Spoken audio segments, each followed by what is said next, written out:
There are so many things that I learned through my first playthrough of Hogwarts Legacy. So many things that I wish I did different or started sooner. Well, today in this video, I'm going to give you 5 things that I am doing immediately for my second playthrough to make my gameplay experience a little bit better.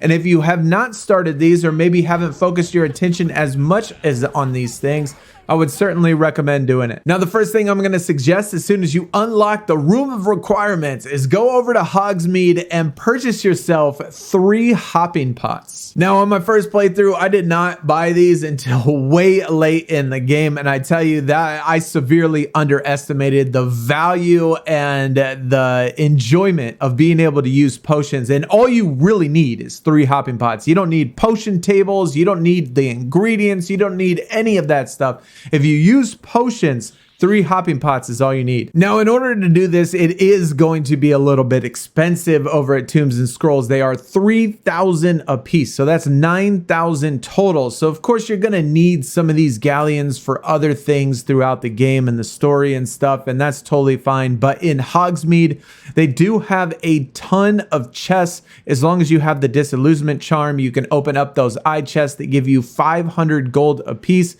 You shouldn't have any problem getting 9,000 fairly quickly. The second thing I'm going to recommend doing, and what I'm doing different my second playthrough, is going to be focused more on the story rather than exploring. I know it's really tempting. The world is huge and there's so much out there, but until you do the story, you're not going to have all of the spells, you're not going to unlock beasts, you're not going to unlock all the other activities that are in the game that make the rest of the world and the world activities fun. Now, during my first playthrough, I was all the way down there at Clagmere Coast, exploring around, flying on my broom every possible place that I could go to. But the problem is that I ran across a lot of things that I could not complete because I either didn't have the spells or didn't have Alohamora to pick these locks and do all of that stuff. So I would certainly recommend and focus at least on the beginning. I know it's tempting to go through and explore everything. I'm not saying you can't a little bit, but try to get these spells, try to get these activities and other things unlocked before you go around everywhere. It'll certainly make the gameplay experience better. Now, the next one we're going to talk about, which I have mentioned in other videos, is going to be the Merlin Trials. You do unlock this fairly early in the game. This will increase the amount of gear that you can carry on your person at any time. You start out with 20, and by increments of 4, you can increase just depending on how many challenges you complete. Now, my first playthrough, I cannot even tell you how many times I couldn't open a chest or couldn't collect the gear because I didn't have enough gear slots. And the amount of times that I had to go to a vendor to sell my gear, it was just really frustrating. I didn't start doing a lot of the Merlin Trials till later on. So this time I am certainly doing it in the beginning. Next, we're going to talk about the talents, and we'd be here all day if I was to explain all the mistakes I made my first playthrough when it comes to talents and picking out which ones I thought were best. Now, I got a couple recommendations for this, and the first one being is that there's no one right way to do this, okay? A lot of it is going to be based on your particular preference and play style, but I would certainly recommend don't just jump on the first thing you see. Just because something appears that it's gonna be good or something that you think you might like,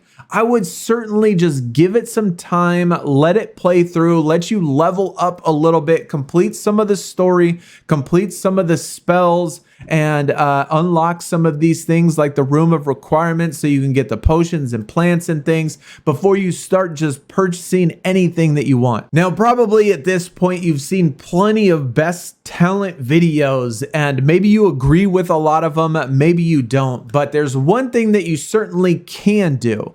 And if you go into your settings and you save the game, manually save the game, and then purchase your talent, and then go out and test that talent for a little bit, and then decide whether or not you like it. If you don't like it, you can just load up your previous save. I'll give you a couple examples of this. A couple of these core ones I initially read and thought that they would be good and thought they would be useful, but by mid-game to late game, I realized that they were not very good. And one of those is going to be the things that have to do with the ancient magic meter, the Protego blocks, and the dodges. I thought both of those would be good. I thought, you know what?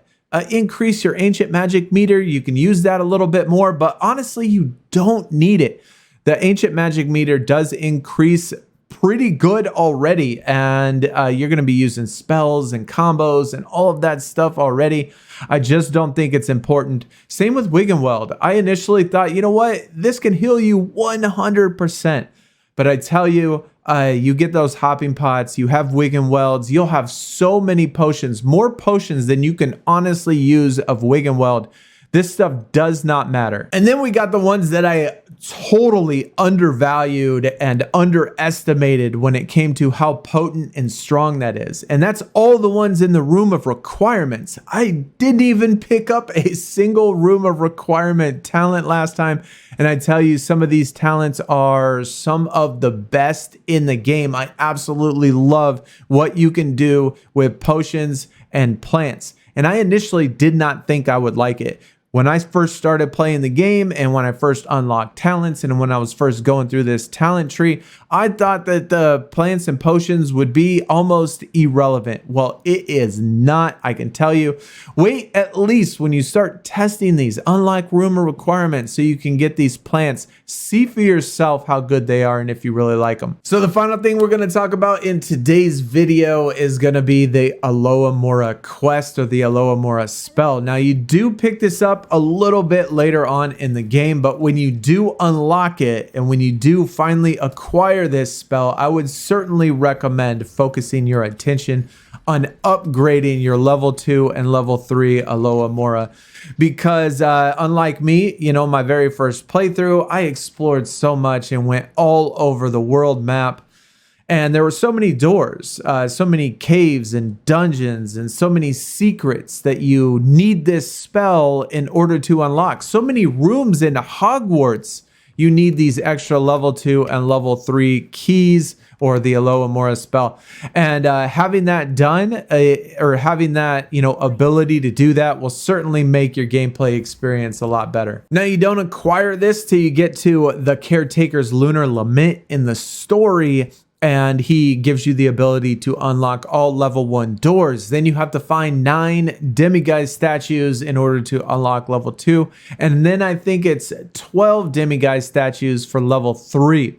There are, I believe, 30 total in the world. And so you only need, I guess, 21 of them in order to get that level 3. But once you get that level 3, it'll certainly make your experience better, because everywhere you go, you have open access to it and you can unlock all these doors, get all the loot, see all the dungeons, and do all that stuff. So those are my 5 recommendations, things that I'm doing my second playthrough that I did not do my first playthrough, that's certainly making my gameplay experience much better.